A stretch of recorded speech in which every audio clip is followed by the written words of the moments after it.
नमस्कार दोस्तों, आप सबका स्वागत है जिज्ञासा पॉडकास्ट में। हमारे साथ है Mrs Parul Agarwal, director of RD public school, जिनसे हम जानेंगे जिज्ञासा के बारे में। तो मैम आप बताइए कि जिज्ञासा क्या है? जिज्ञासा एक ऐसी भावना जो हम सब जानना चाहते हैं, हमारे मन में सालों से चल रही होती है। कभी कभी ऐसा होता है कुछ भी जानने की इच्छा को हम या तो दबा लेते हैं या जानना चाहते हैं पर जान नहीं पाते हैं।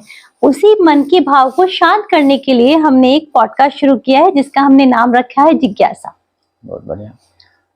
तो मैं आपसे अब जानना चाहता हूँ कि अब जैसे श्राद्ध चल रहे हैं, तो आप मुझे उसके बारे में बताइए कि श्राद्ध क्यों बनाए जाते हैं, क्यों मतलब घर पर बनाते हैं सब, क्योंकि मुझे इस बारे में कुछ मालूम नहीं है, तो मैं आपसे पूछना चाहता हूँ।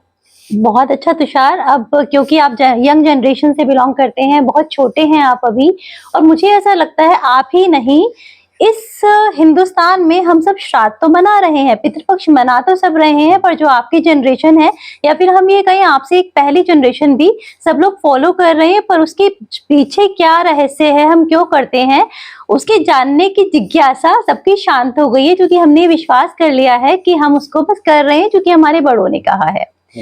तो अब आप ये देखो, हम मदर्स डे मनाते हैं, हम फादर्स डे मनाते हैं, बर्थडे, अर्थ डे, वाटर डे, इतने सारे डेज मनाने के साथ हमारे बड़े लोगों ने ये सोचा होगा कि जो हमारे पितृ हैं उनके लिए भी कोई दिन होना चाहिए। तो ये कुछ 15 दिन का समय होता है जो पूर्णिमा से लेकर अमावस्या तक चलता है। इन 15 दिनों में ऐसा माना जाता है कि जो हमारे पितृ जो हमारे साथ नहीं है, हमारे माता पिता अगर हमारे साथ है तो बहुत अच्छी बात है, जिनके माता पिता, जिनके दादा दादी या उनसे भी बड़े लोग जिनके साथ नहीं है, वो पितृ योनि में चले जाते हैं। और ऐसी मान्यता है कि पूर्ण जन्म ले लेते हैं और जो जन्म नहीं ले पाते हैं वो आत्मा बनकर इस पूरे ब्रह्मांड में विचरते रहते हैं। अभी आपको शायद ये भी नहीं पता होगा, क्योंकि आजकल की जनरेशन बिलीव नहीं करेगी आत्मा में, ऐसा होता है। अगर हम भगवान में बिलीव करते हैं तो हमें इसमें भी बिलीव करना रहेगा। तो जैसे मम्मी पापा घर में प्यार करते हैं, ऐसे ही हमारे जो पितृ होते हैं वो थ्रू आउट द ईयर भगवान से प्रार्थना करते हैं कि जो उनका परिवार है वो सुखी रहे और सफल रहे। ठीक है, अब भगवान जी को क्या लगता है, ठीक है तुम सारा दिन अपने बच्चों के बारे में मांगते रहते हो, जाओ तुम्हें मैं ऐसे 15 दिन देता हूँ कि तुम जाकर देखो कि क्या तुम्हारे बच्चे भी तुम्हारा उतना आदर सत्कार करते हैं। तुम उन्हें शायद दिखाई नहीं दोगे, पर क्या वो भाव रखते हैं कि अगर किसी भी रूप में आप उनके सामने जाएं तो वो आपकी किस प्रकार से रेस्पेक्ट करेंगे। तो आपने एक नाम और सुना होगा, पितृदोष। तो ऐसे में जब जो लोग जो घर में बहुत अच्छे से करते हैं उनके पितृ खुश हो जाते हैं, और जो लोग सिर्फ नाम के लिए करते हैं या करते ही नहीं है उनके पितृ उनसे नाराज, तो मैं नहीं बोलूंगी क्योंकि हमारे बड़े हमसे नाराज नहीं हो सकते, क्या होता है वो फिर भगवान से वो प्रेयर करना छोड़ देते हैं। वो जो एक दया का छतरी उन्होंने हमारे सर पर रखा हुआ है अपने आशीर्वाद की, वो छतरी वो कहीं ना कहीं हटा लेते हैं, जिसको हम पितृदोष मानते हैं। तो इसीलिए माना जाता है कि श्राद्ध के दिनों में अगर आपको पता है कि आपके बड़े लोगों की पुण्यतिथि क्या है, उस दिन आपको ब्राह्मण का भोज कराना चाहिए।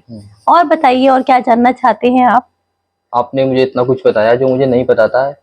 हमारे चैनल के माध्यम से सब लोगों को पता चलेगा कि भाई जिज्ञासा लोगों के मन में रहती है कुछ ना कुछ जानने की। जैसे जैसे त्योहार आते हैं, छोटे बच्चों को ज्यादातर पता नहीं होता, जैसे आपने मेरे बारे में भी बताया, मुझे इतना नहीं पता था। मुझे थोड़ा बहुत पता था कि भाई हमारे घर में भाई ब्राह्मण जमाए जाते हैं, ये है, क्योंकि मैं भी एक ब्राह्मण फैमिली से ही हूँ।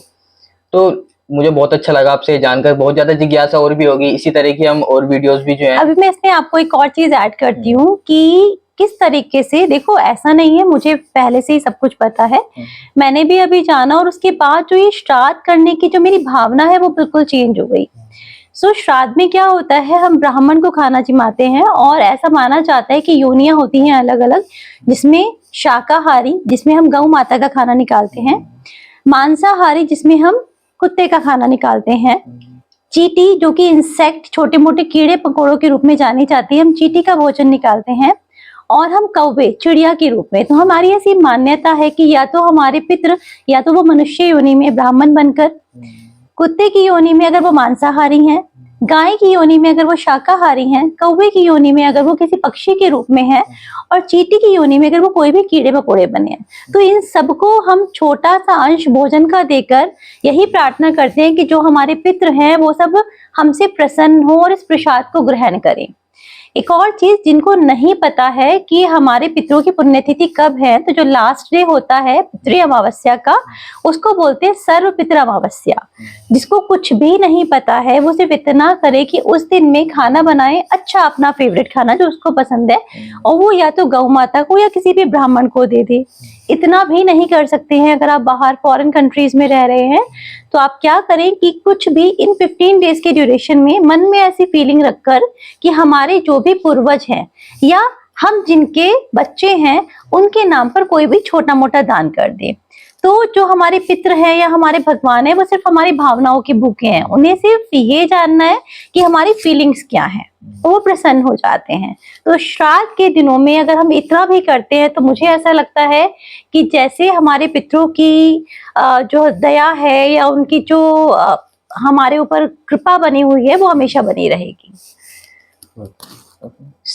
आज हमने तुषार की जिज्ञासा श्राद्ध के बारे में जानने की शान की।